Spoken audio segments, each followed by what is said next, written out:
در دوران بلدها ما 1 سال چین سفیر نداشتیم، از ما کسی رو راه نمیداد. وزیر خارجه وقت رو ویزا نمیداد برای که ملاقات کنه با مقام چینی.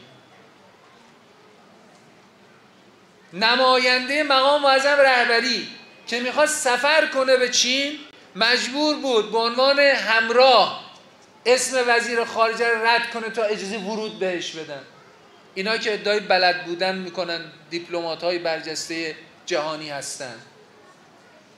هند هم وضعمون همین بود، ماها سفیر نداشتیم. هند بزرگترین خریدار نفت ما بود اون موقع. بازار نفتمون رو تو هند از دست دادیم، جایگزین کردن دیگران. و همین خاطر فروش 2 میلیون بشکه نفت ما رسید به 300,000 بشکه نفت در روز. امروز برگشته به همون 2 میلیون بشکه. باز میخوان برگردن که گلوی مردم رو تنگ بگیرن.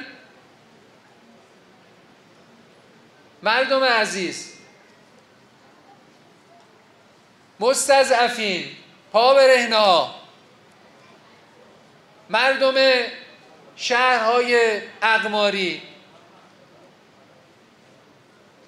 حاشیه نشینا، برادران و خواهران روستایی، به کسی رأی بدید که از جنس خودتونه، با شماست، شما را درک میکنه. به کسانی که تمام وجودشون اشرافیت و تفرعنه، تفریح کوچکشون سفر دائمی به کیش و دبی و اروپاست، اون نمیفهمه که 10 سال سفر نرفتن ولو برای 3 روز یعنی چی.